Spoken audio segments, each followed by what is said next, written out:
চিৎকার শুরু হয়ে গেল। মুক্তিযুদ্ধের আংশিক প্রেক্ষাপটের গল্প। জগন্নাথ কলেজের একজন বাংলা শিক্ষকের তার যে যুদ্ধকালীন সময়ে তার যে স্মৃতি, জাগরণ ছিল মুক্তিযুদ্ধের চেতনা, সেটা ফারুক ভাই করে। কারণ তার এলাকাটা ঠিক ওইরকমই ছিল, তার জীবনের গল্পের সঙ্গে অনেক গল্প মিলে যায়, বিধায় এই ছবিটা তৈরি হয়েছিল। রাধাকৃষ্ণের পরিকল্পনাটা শুরু হয়ে গেল, পাশাপাশি ফজলুর রশিদ ঢালী, সুনীল গঙ্গোপাধ্যায়ের উপন্যাস তখন প্রথম প্রকাশ হয়ে ছোট্ট উপন্যাসটার মলাটে এবং প্রত্যেকটা মানে ছবি দিয়ে উপন্যাসটা ছাপিয়ে ঠিক সিনেমাটিক ডেসক্রিপশনের মতো পোয়েটিক ডেসক্রিপশন, মানে পড়েই একটা ভিজুয়াল চলে আসতেছে। তখন আমরা চিন্তা করলাম যে এই ছবি, এটা একটা ভালো ছবি হতে পারে। প্রস্তুতি চলছে, ছবির গান রেকর্ডিং হচ্ছে। বনমালে তুমি পরজন্মে হয়ে রাধা, সেদিন দুলেছন বনে, অনেক রকম গান ইমতিয়াজ বুলবুল তৈরি করছে। এর ভিতরে একটা বিশাল অ্যানাউন্সমেন্ট হলো যে আরেকটি রাধাকৃষ্ণ তৈরি হচ্ছে। সেটা আমারই বন্ধু এম এ হান্নান বানাচ্ছে। সেখানে পরিচালক ছিল হান্নান, অঞ্জু ঘোষ হিরোইন, আর হিরো ছিল সুব্রত।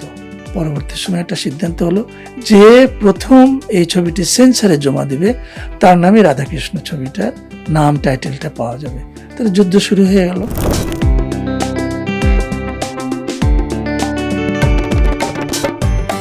চিৎকার শুরু হয়ে গেল নির্মাণ, এবং চিৎকার ছবিতেও যারা অভিনয় করলেন, সুচরিতা, জসিম, সুচন্দা, রোশন জামিল, আর অনেকে, সবাই বিনা পয়সায়। এক অদ্ভুত কাণ্ড। আমার জন্যে না, রেজা লতিফের জন্য। রেজা লতিফ তখন অত্যন্ত বিনয়ী, মেধাবী, পারফেকশনিস্ট একজন ক্যামেরাম্যান এবং স্টাইলিস্ট ক্যামেরাম্যান। রেজা লতিফ প্রযোজনায় আসছে, অথবা আমরা সবাই তার ছবিতে কাজ করব। ততদিনে কিন্তু সে ন্যাশনাল অ্যাওয়ার্ড নিয়ে নিছে অনন্ত প্রেমের জন্য আর কি। তো এই রেজা লতিফের চিৎকার ছবিটা নির্মাণ হয়ে গেল। ঘটনাটা অন্য জায়গায়। এই ছবিতে এই প্রথম, আমি জানি না বাংলা কোনো ছবিতে প্রেসিডেন্ট জিয়াউর রহমানের সেই সময়ের স্বাধীনতার ঘোষণাটা আসছে কিনা, এবং পাশাপাশি শেখ মুজিবুর রহমানের ভাষণ। দুটি ভাষণই আমরা ছবিতে ব্যবহার করলাম গল্পের প্রয়োজনে। মুক্তিযুদ্ধের আংশিক প্রেক্ষাপটের গল্প। জগন্নাথ কলেজের একজন বাংলা শিক্ষকের তার যে যুদ্ধকালীন সময়ে তার যে স্মৃতি, এবং সেই সময় যে নিষিদ্ধ পল্লীর ছেলে মেয়েদের ভিতরে যে জাগরণ ছিল মুক্তিযুদ্ধের চেতনা, সেটা ফারুক ভাই করে। কারণ তার এলাকাটা ঠিক ওইরকমই ছিল, তার জীবনের গল্পের সঙ্গে অনেক গল্প মিলে যায়, বিধায় এই ছবিটা তৈরি হয়েছিল। হ্যাঁ, ছবিটা তো সফল হওয়ারই কথা, একটা আনকমন গল্প, কিন্তু ছবিটা সম্পূর্ণ ফ্লপ করে গেল। তার মানে একটি পরিচালকের স্বপ্ন, প্রযোজকের স্বপ্ন, সব কিছু শেষ হয়ে গেল। চিৎকার ছবি ফ্লপ হতে যেটা হলো, আমি কিছু সাংবাদিক বন্ধু পেলাম যারা আমার নির্মাণ নিয়ে প্রশংসা করলো, যারা বললো হতাশ হয়েও না, তুমি একটা অন্য ধারার নির্মাণ কৌশল চিন্তা করতেছো। কিন্তু টিকতে গেলে আমার মনে হয় মূলধারার ছবির প্রতি পরিচালকরা সাধারণত উৎসাহী হয়, মনোযোগী হয়।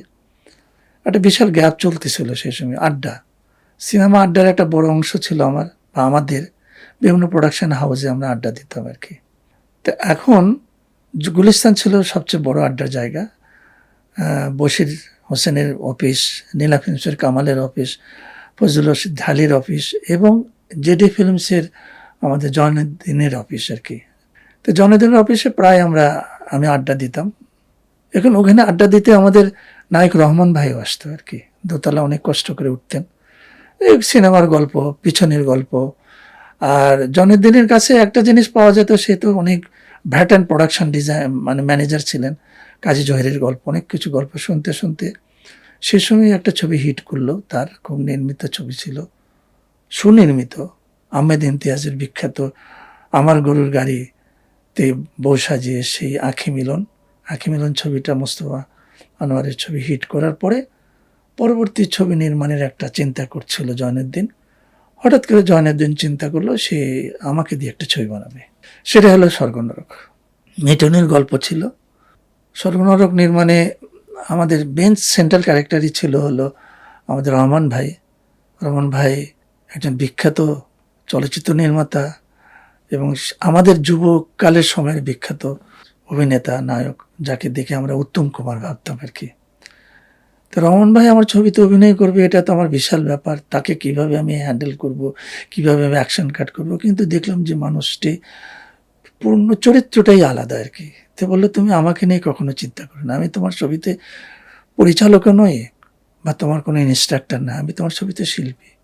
সারাটা দিন আমি বসে থাকবো তোমার জন্য, তুমি কখন আমাকে ডাকবে। তো এই যে একজন সিনিয়র শিল্পী পুরো ছবিতে আমার সাথে থাকলো। তারপরে আমি যদি বলি যে সেই সময় তার জুটি হিসাবে কাজ করেছিল আমাদের শর্মিলী ভাবি, ইলিয়াস কাঞ্চন, সবাই মিলে আমরা ছবিটা করলাম। এবং এই প্রথম ব্যবসা সফল ছবি, কি স্বাদ, কি মানে আনন্দ হয়, এই স্বর্গনরকে আমরা পেলাম আর কি। সুপারহিট করলো। এবং এই ছবিটির সেন্সার থেকেও একটা প্রশংসাপত্র আসলো যে সুনির্মিতির জন্য পরিচালক আপনাকে ধন্যবাদ। তো এই ছিল এবং স্বর্গনরক নির্মাণে আমি যদি এই এই অনুষ্ঠানের কিছু অংশ যদি যারা চলচ্চিত্র নির্মাণ না ভাবে, প্রযোজনা না ভাবে, তাদের জন্য এই কথাটা আমি বলতে পারি যে এই ছবিটা পুরোপুরি আমরা যেটা বলি যে মিনিমালিস্টিক অ্যাপ্রোচের তৈরি। মানে কোনো আয়োজন থাকবে না, আয়োজন ছাড়াই ছবি তৈরি হবে আর কি। মানে যা আছে তাই দিয়ে ছবি তৈরি। বাড়ি নাই, যে বাড়িটা পাওয়া গেছে সেখানেই তুমি কতটা ক্রিয়েটিভিটি রাখতে পারো, কতটা আলোর বিন্যাস করতে পারো, এটা কিন্তু সেই ছবি ছিল আর কি। স্বর্গনরক নির্মাণে খরচ হয়েছিল 42 লক্ষ টাকার মতন। এটা 70-75 লাখ টাকার বিজনেস করে আর কি। আমি কথা প্রসঙ্গে আগেই বলেছি যে আড্ডা আড্ডা আড্ডা আড্ডা হতো। প্রযোজক, পরিবেশক জয়নের দিনের অফিসে যেমন আড্ডা হতো, ঠিক পাশের গলি, পাশের দরজা ফজলুর রশিদ ঢালি বা রোজিনার অফিসেও আড্ডা হতো। ঠিক পাশের আর একটা দরজা নীলা ফিল্মসের কামাল ইসুফ, তার অফিসেও আড্ডা হতো। ঠিক পাশের আর একটা ঘর আশা সিনেমা হলের মালিক মনির ভাই, তার অফিসেও আড্ডা হতো। এই আড্ডার ভিতর থেকে ছবি নির্মাণের গল্প তৈরি হতো, আড্ডার ভিতর থেকে পরিচালক নির্বাচন হতো, আড্ডার ভিতর থেকে শিল্পী নির্বাচন হতো। ঠিক সেইভাবে যখন স্বর্গনরক হিট হয়ে গেল, অনেক ব্যবসা সফল হচ্ছে, সেই মুহূর্তেই আমরা রাধাকৃষ্ণের পরিকল্পনাটা শুরু হয়ে গেল, পাশাপাশি ফজলুর রশিদ ঢালি। কিন্তু ছবিটা যখন আমাদের শুরু হবে তার আগে কিন্তু এই ছবিটার প্রযোজক ছিল লীলা ফিল্মসের কামাল ইসুফ। এটার একটা ইতিহাস আছে এই গল্পটার। সুনীল গঙ্গোপাধ্যায়ের উপন্যাস তখন প্রথম প্রকাশ হয়ে ছোট্ট উপন্যাসটার মলাটে এবং প্রত্যেকটা মানে ছবি দিয়ে উপন্যাসটা ছাপিয়ে আলাদা পেপারে, ট্রেসিং পেপারে ছাপিয়ে যখন বাংলাদেশে আসলো, উপন্যাসটা যখন সংগ্রহ করে পড়লাম, যেন প্রত্যেকটা উপন্যাস এর ডেসক্রিপশনটা ঠিক সিনেমাটিক ডেসক্রিপশনের মতো, পোয়েটিক ডেসক্রিপশন, মানে পড়েই একটা ভিজুয়াল চলে আসতেছে। তখন আমরা চিন্তা করলাম যে এই ছবি, এটা একটা ভালো ছবি হতে পারে, কারণ বাংলাদেশে ওই সময় মিথোলজিক্যাল কোনো জনরার ছবি তৈরি হচ্ছিল না। তখন রিনা ফিল্মসকে কামাল ইসুফ ভাই অনেক অত্যন্ত মেধাবী, আমি যদি বলি যে শিক্ষিত প্রযোজকদের একজন, ইংরেজি সাহিত্যের উপর তার প্রচুর দখল ছিল, উপন্যাস পড়তে পছন্দ করতে। গল্পটা বললাম, উপন্যাসটা দিলাম, দেখার পর বললো যে চলো এটা নিয়ে একটা ছবি বানাই আমরা। এটা নিয়ে ছবি বানানোর একটা পরিকল্পনা হলো এবং ছবির জন্যে বিশাল মহরত ইলিয়াস কাঞ্চন এবং রোজিনাকে সিলেক্ট করা হলো। পরে এই ছবিটা বন্ধ হয়ে যায় নানা কারণে। সেই সময় ফজলুর রশিদ ঢালি আসলো, বলে ছবিটা আমি নির্মাণ করব। ছবির শুটিং শুরু হচ্ছে, প্রস্তুতি চলছে, ছবির গান রেকর্ডিং হচ্ছে। বনমালে তুমি পরজন্মে হয়ে রাধা, সেদিন দুলেছন বনে, অনেক রকম গান ইমতিয়াজ বুলবুল তৈরি করছে। এর ভিতরে একটা বিশাল অ্যানাউন্সমেন্ট হলো যে আর একটি রাধাকৃষ্ণ তৈরি হচ্ছে। সেটা আমারই বন্ধু এম এ হান্নান বানাচ্ছে। সেখানে পরিচালক ছিল হান্নান, অঞ্জু ঘোষ হিরোইন, আর হিরো ছিল সুব্রত। স্টার কর্পোরেশন থেকে এফ কবির চৌধুরীর ফাইন্যান্স। বিশাল কাণ্ড, বিশাল হইচই, বিশাল যুদ্ধ। একই গল্প কিভাবে, মানে একই গল্প নয়, একই মিথিক্যাল স্ট্রাকচারের গল্প, রাধাকৃষ্ণর প্রেম এবং মিলন বিরহ কি করে হয়। তখন প্রযোজক সমিতি, পরিচালক সমিতির আসে বিশাল দরবার, বিশাল ঘটনা।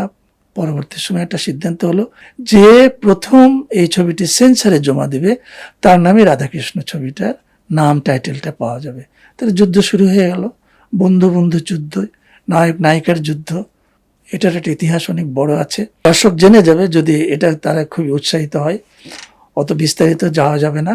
তবে এটুকুই বলি, এই ছবিতে রাধাকৃষ্ণ নির্মাণে 2 ইউনিটের ভিতরে এমন একটা বন্ধুত্ব ছিল যে কেউ কারো কোনো ক্ষতি আমরা চাইনি আর কি। আমি একটা ঘটনা বলি, যদি ঘটনাটা সেই দিন ঘটিয়ে দেওয়া হতো তাহলে রায় বিনোদিনী নামে ছবি দর্শক অনেক পরে দেখতো, একসাথে দেখতে পেত না।